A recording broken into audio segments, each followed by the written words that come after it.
bom, a gente continua nossa série, o Sermão do Monte. A gente teve uma troca aí de temas, né? Semana retrasada, o Dani falou sobre não julgueis, que era Mateus 7, se você quiser ir abrindo aí no seu celular, sua Bíblia. Mateus 7, ele leu do 1 ao 5, mas hoje a gente vai trabalhar os 6, apenas os 6, e o Dani fala que é fácil, mas ele já me deu falando que era uma dificuldade desse texto, por isso que é um versículo só, né? É muito mais difícil falar em um versículo só. Mas a gente vai caminhando, e a gente entendeu do Sermão do Monte, toda a nossa caminhada aqui, de alguns meses já que a gente vem falando sobre esse texto, que o Sermão do Monte é algo contínuo, é algo progressivo, as coisas nele tudo fazem sentido na caminhada. Jesus não falou coisas soltas, ele falou de temas fechados e temas que tinham sentido. Então a gente vai ler Mateus 7, eu quero ler de novo, do 1 ao 5, e a gente lê 2 vezes o 6 para a gente entrar nesse assunto, mas para vocês relembrarem e ver que faz total sentido com o que a gente vai falar aqui hoje e com o que a gente tem vivido, graças a Deus. Vamos lá, Mateus 7, 1. Não julguem para que vocês não sejam julgados, pois da mesma forma que julgarem, vocês serão julgados, e a medida que usarem também será usada para medir vocês. Porque você repara no cisco que está no olho do seu irmão e não se dá conta da viga que está em seu próprio olho? Como você pode dizer a seu irmão, deixe-me tirar o cisco do seu olho, quando há uma viga no seu? Hipócrita, tire primeiro a viga do seu olho, e então você verá claramente para tirar o cisco do olho do seu irmão. Agora o 6 que a gente vai falar hoje. Não deem o que é sagrado aos cães, não atirem as suas pérolas aos porcos, caso contrário, estes a pisarão, e aqueles, voltando-se contra vocês, os despedaçarão. Amém. Só recapitulando, para vocês entenderem o sentido, né? O texto anterior foi sobre não julgueis e sobre a viga, o cisco no seu olho. E o mais legal que eu gosto desse texto é que ele fala para você olhar a viga que tem no seu olho e depois ajudar o seu irmão. Ele não fala para você deixar o seu irmão de lado e cuidar da sua vida. E ele vai falar, não, primeiro você só reconhece a sua viga, tenta curar ela, para que assim você possa tirar o cisco do olho do seu irmão. Isso faz muito sentido para nós, né? Como a gente está falando, o Dani deu testemunho aqui do problema do carro dele não ser dele, mas ser o nosso problema. Então a gente tem que se ajudar, né? Mas esse texto que a gente vai falar hoje, como eu disse, né? A gente entendeu do Sermão do Monte, tem entendido isso, que é algo contínuo, progressivo. E o texto anterior linka, e quero relembrar a primeira parte do sermão que o Dani fez há 2 semanas atrás, onde ele falou da diferença entre disciplina e julgamento, entre julgar. E ele falou várias coisas, se você puder ouvir aí durante a semana, foi muito legal. Tem esses 40 minutos assim, de investimento na sua semana, um texto bem legal. E o Dani falou que a diferença entre julgamento e disciplina é que na disciplina a gente está junto com a pessoa, a gente está sofrendo junto, as duas partes sofrem, se tornam mais humildes. O julgamento é algo de fora, é algo que você está fora, está julgando a pessoa, então você não tem sentimento, você não tem ligação nenhuma com a pessoa, então você fica cada vez mais frio e cada vez vem criando mais cascas de frieza, cascas de ignorância contra a pessoa que você está julgando. E isso vai fazer sentido para nós quanto às pérolas dos porcos. É legal a gente entender um pouco do contexto desse texto, dos cães e porcos, porque eram bem diferentes dos cães e porcos que a gente tem hoje, né? Os cães na época dos discípulos, na época de Jesus, eram cães mais selvagens, eram cães maiores, eram cães que andavam em bando e eles comiam os lixos, comiam as carniças, então as pessoas tinham medo e também consideravam eles impuros. Eles não eram como nossos pets de hoje, né, como é o Calvino Dani, que vai, brinca, se põe na coleirinha, fica no sofá, brinca com o Matias. Não é como esses nossos cachorros de hoje, super simpáticos, pequenininhos, né, eles eram cachorros mais ferozes. Os porcos também, né? Os porcos eram animais bem maiores, mais selvagens. Eu acho o Caio Fábio, eu gosto muito de ouvir os textos dele lá no YouTube, né? E falando sobre esse tema, ele demonstra um texto de um vídeo de um porco muito selvagem, que sai correndo atrás do cara, que está cuidando dele lá e quase pega o cara e tal. Mas os porcos, eles eram assim, né? Mais selvagens, e eles viviam comendo lixo, comiam o resto das pessoas. Se você lembra da parábola do filho pródigo, o filho, quando vai, gasta tudo, ele se vê comendo o resto dos porcos, né? E aí ele entende que ele está no fundo do poço mesmo. E a gente vai ler no Antigo Testamento que os porcos eram impuros, por isso eles não comiam as carnes. Então os porcos eram diferentes, né? Hoje a gente tem mini porco, dá para você comprar e tem em casa também, pet, pôr na coleira. rosinha, bonitinho, igual da sessão da tarde lá, né? Então é diferente essa relação, né, do que a gente tem hoje. Talvez para os discípulos deve ter sido muito mais forte esse texto, e a gente acaba passando às vezes meio por ele assim, meio rápido, como a gente passa do da viga, né, e a viga a gente brinca um pouco com nossos amigos, quando os nossos amigos querem julgar ou encher o saco da nossa vida, a gente fala, não, olha a viga do seu olho aí, depois você vem cuidar de mim. É um texto que a gente acaba brincando, mas faz um sentido para a nossa vivência aqui na igreja, né? E esse texto do Pérola aos Porcos, eu acho que tem um sentido muito legal e também é difícil, o Dani falou, né, é um texto mais difícil da gente entender, porque não tem uma tradução literal, o que era o santo e o que era a pérola que Jesus está falando aqui, quem são os cães e quem são os porcos, né? Então a gente pode entender várias coisas, e no sentido que eu entendia antes, e alguns autores mais conservadores vão trazer, é o sentido de que a pérola e o santo é o evangelho, é a palavra, é o que a gente entrega para as pessoas, o que a gente fala para as pessoas. Então a gente tem que tomar cuidado para a gente não estar entregando isso para os porcos e cães, a gente conseguir reconhecer isso. E também a gente tem que ver até que ponto a gente vai falar para alguém, a gente tem que insistir em algumas relações, ou até que ponto a pessoa não quer e a gente tem que seguir, né? Mas também Jesus nos ensina muito sobre paciência, né? Se a gente lembrar da relação dele com Pedro, é um cara que a gente gosta muito de falar do ciclo Pedro, né? Porque ele é o mais parecido com a gente por ele errar mais. Então, o Pedro é um cara que errou, que falou, que fez afirmações, teve dúvidas, e Jesus sempre, não, vou te explicar, presta atenção. Depois que Jesus ressurgiu, ele vai à praia, se encontra com os discípulos, senta com Pedro de novo e fala mais uma vez. Porque Jesus viu que Pedro tinha uma missão, e a missão de Pedro era voltar a ser a base da igreja em Jerusalém, pregar, ser o líder, né? Então, Jesus reconhece isso nas pessoas, né? Tem a relação dele com Tomé também, que Tomé só não acreditava, e Jesus vai lá e mostra para ele. Então a gente vê momentos onde Jesus vê as pessoas, reconhece, e Jesus é muito legal porque ele tem essa sensibilidade, né, de saber tudo. Ele sabe tudo, então ele sabe a missão das pessoas, e ele sabia, por isso ele investia em alguns. Mas também o mesmo Jesus, né, mais ou menos em Mateus 12, se eu não me engano, Mateus 12 ou 13, ele vai falar para os discípulos, eles vão pregar, vão falar, mas se vocês não forem bem recebidos, vão para a próxima cidade. Não adianta ficar batendo lá dando murro em ponta de faca, se vocês não são bem recebidos, continuem a caminhada. E é um pouco frio a gente pensar nisso, né, de algumas pessoas ficarem para trás. E essa semana teve um episódio muito engraçado lá em casa. A gente gosta muito de assistir televisão e a gente não tem TV paga, né, então a gente fica no YouTube, Netflix, vendo tudo o que tem. E tem um canal lá que agora a gente está acompanhando tudo, que chama Me Poupe. Ela não pagou pra gente fazer isso, mas ela é um canal sobre finanças, investimentos, é muito legal, porque a gente não sabe nada sobre isso, né? A gente fica guardando dinheiro em casa, nem tem muito na guarda, então a gente está assistindo esse canal para a gente aprender, né? Como que a gente pode investir, e a gente sempre acha que tem que investir quando você tem milhares, né? E ela fala que você pode investir com R$30. Então é muito legal esse canal. E essa semana eles têm um quadro lá, onde eles pegam um casal, uma pessoa, e eles começam a fazer na prática a vida dela, como que ela pode melhorar as finanças. E aí, em um certo momento, ela chega para a mulher lá e fala, pega aqui, tem um quadro aqui, eu quero que você escreva na sua vida quem são as pessoas âncoras e quem são as pessoas foguetes. Quem são as pessoas que, quando você está perto, você vai para o fundo do poço, vai para o fundo do mar, e quem são as pessoas que te levam para cima e fazem você um sucesso. E aí, no alto da minha crendice, estudando com o seu irmão, assim, falei, nossa, Jéssica, não faz sentido, né? O Evangelho fala para a gente cuidar de todos e não pode deixar ninguém para trás. Mas Jesus nos ensina também nesse texto aqui, né? A gente tem que olhar e ver as pessoas, sentir, ter essa sensibilidade com nossos irmãos, para a gente entender até que ponto a gente vai ficar com eles, ou até que ponto a gente não vai. Uma frase que alguns pastores falam, né? E eu gosto muito do Ariovaldo Júnior. E lá nas perguntas, ele sempre fica falando, sexta-feira tem perguntas lá, dia de maldade. Se você não acompanha no Instagram, acompanha porque é legal.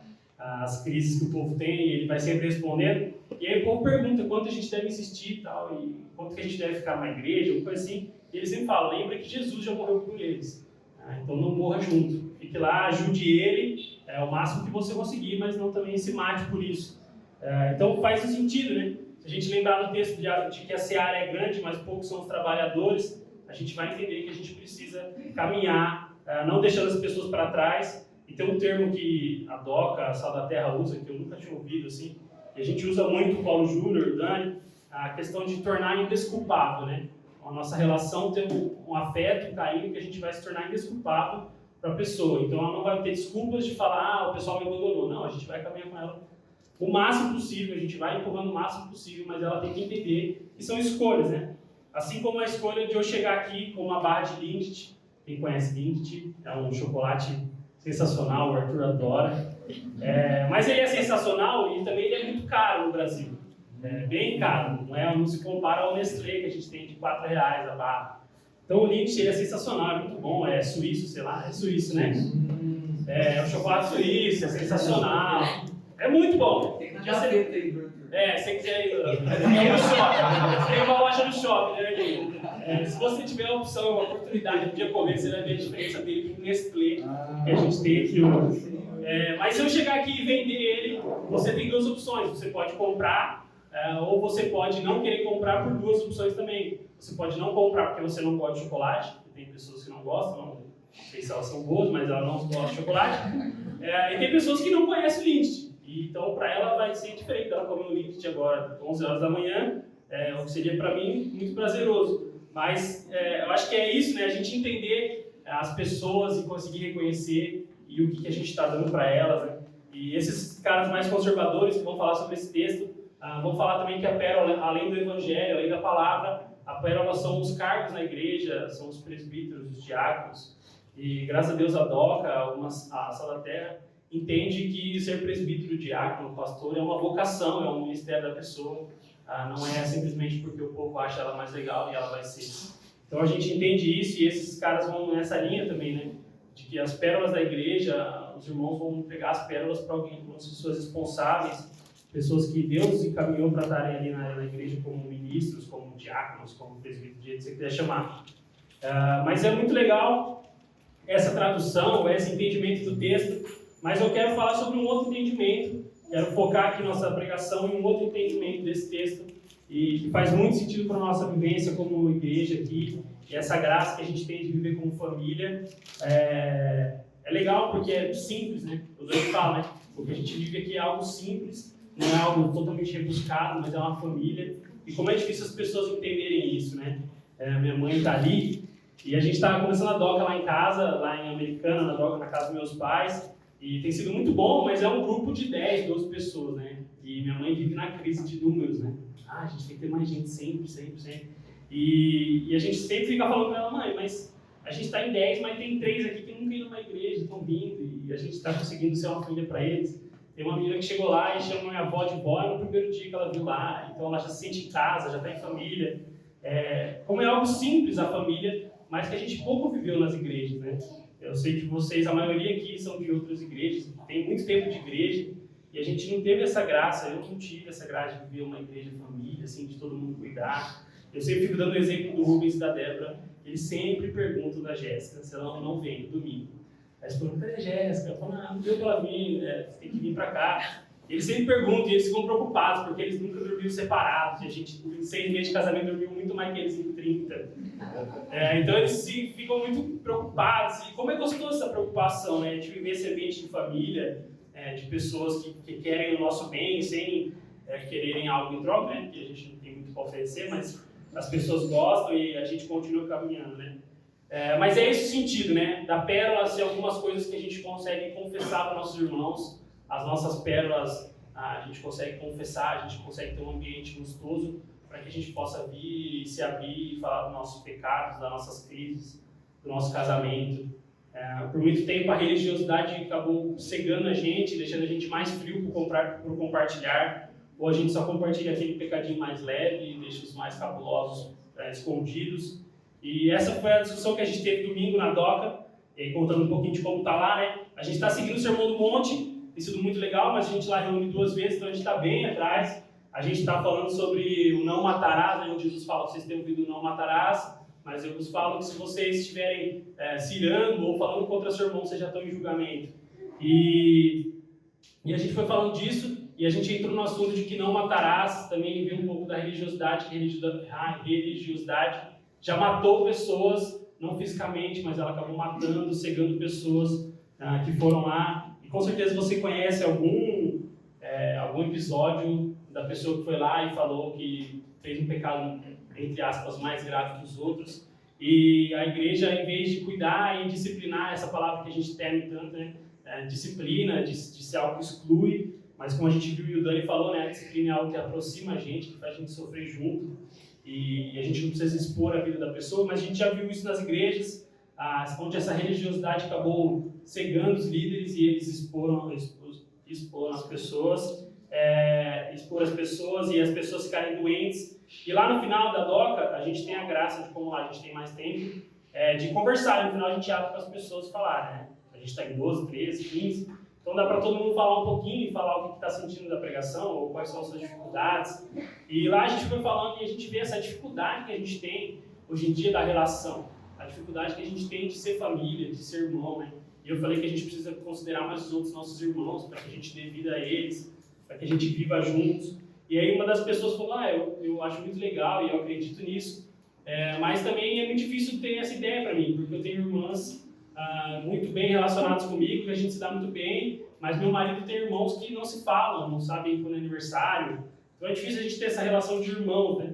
E a gente começa a discussão, né? Como a religiosidade fechou a gente para algumas coisas, deixou mais insensíveis para algumas coisas, e como a gente consegue resgatar isso, né?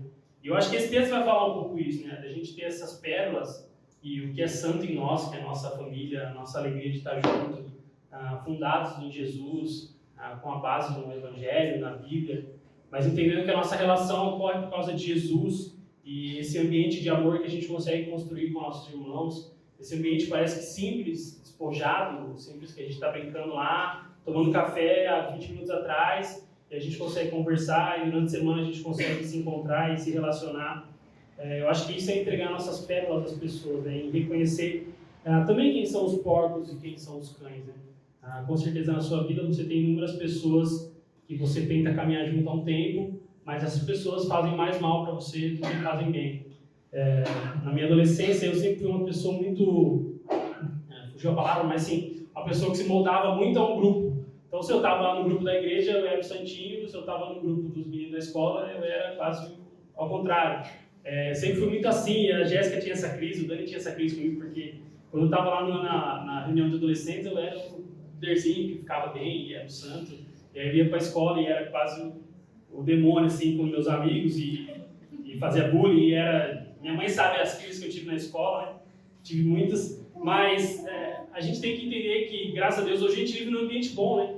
Então a gente tem que fazer desse ambiente um lugar gostoso, e eu tenho que fazer isso em todos os lugares, eu não tenho que ir lá fora ser uma pessoa diferente. Essa crise que a gente tem lá fora e lá dentro com as igrejas, né? Mas que a gente consiga levar isso para fora da nossa vida, para fora do nosso trabalho. E aí hoje eu reencontro alguns amigos da escola lá, e aí eles normalmente falam que eu sou chato agora, né? Porque não sou mais o capetinha junto com eles.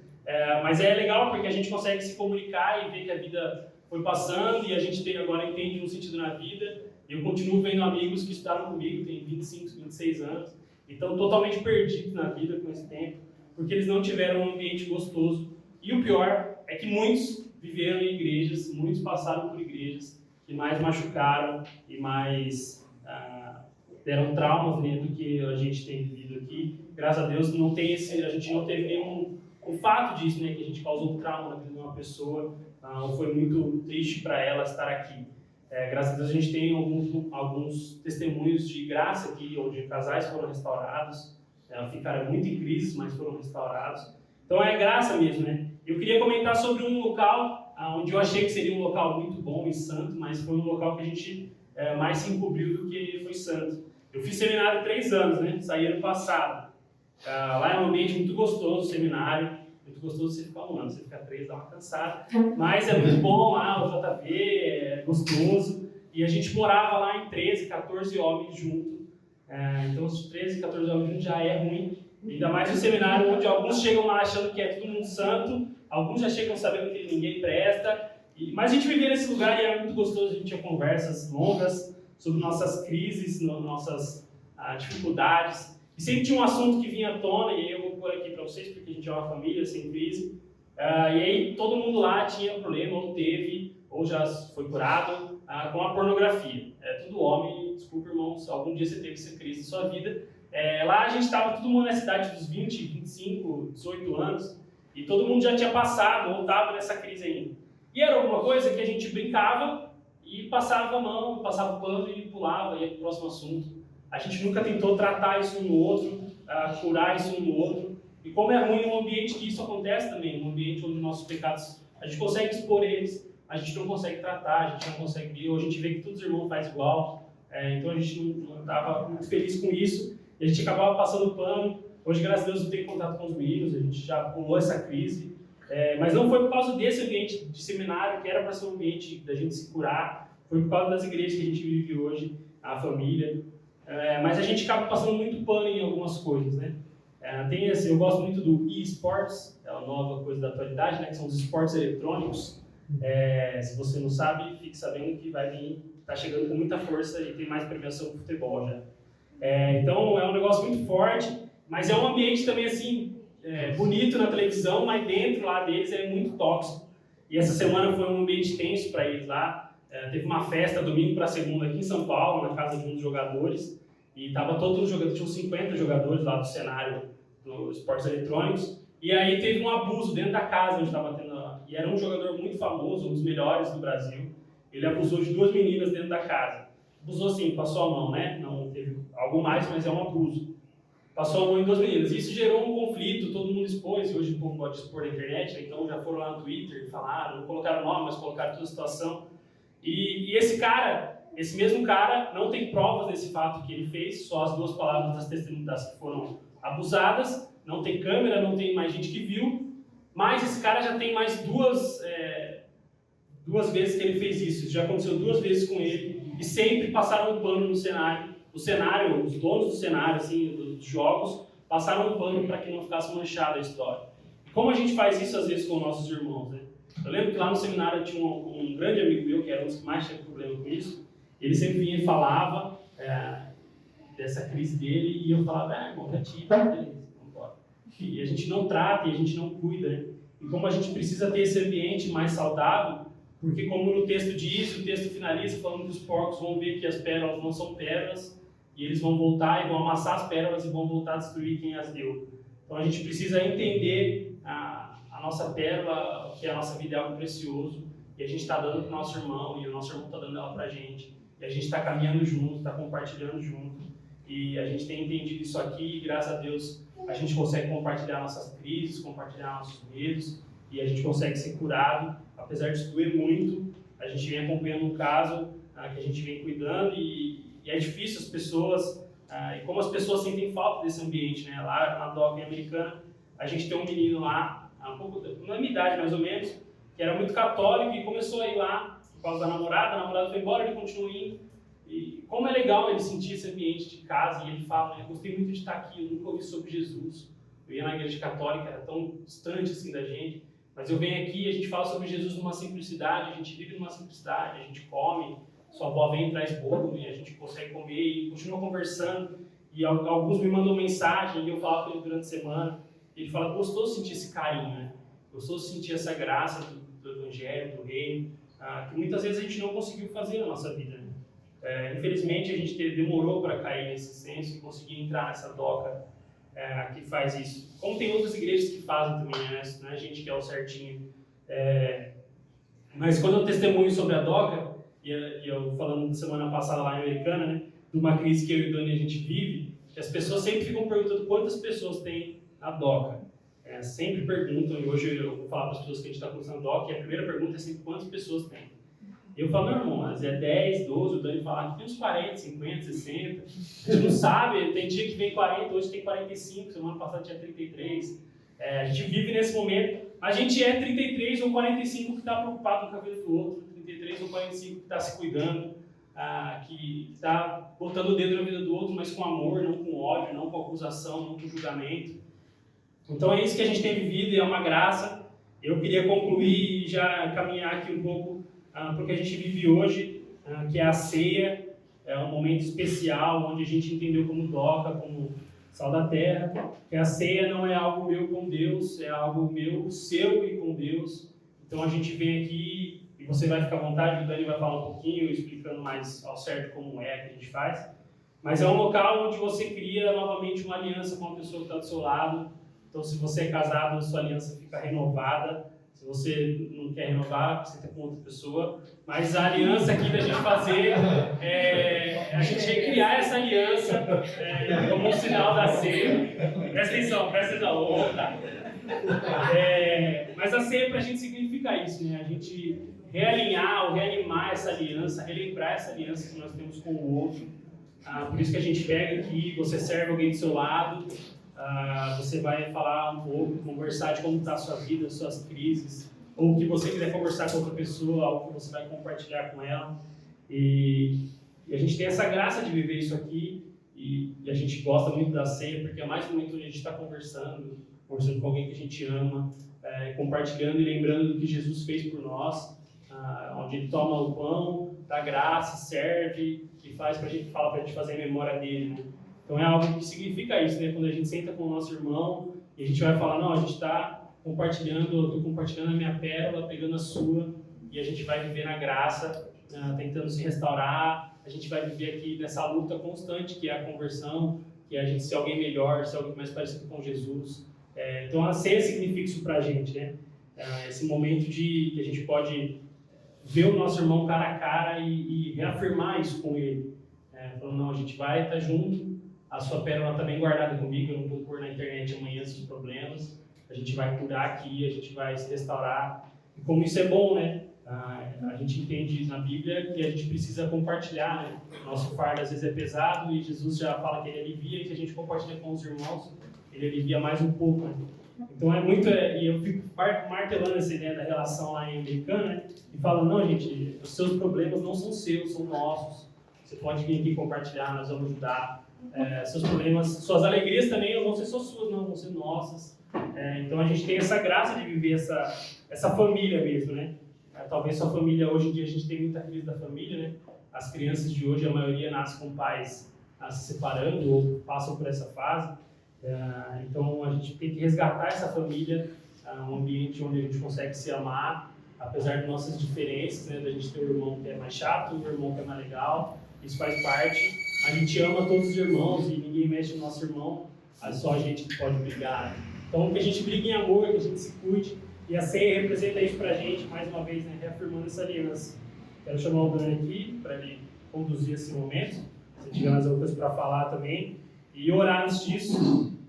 Então, se você puder baixar sua cabeça, a gente orar pelos nossos irmãos, pelas nossas crises e pela nossa família.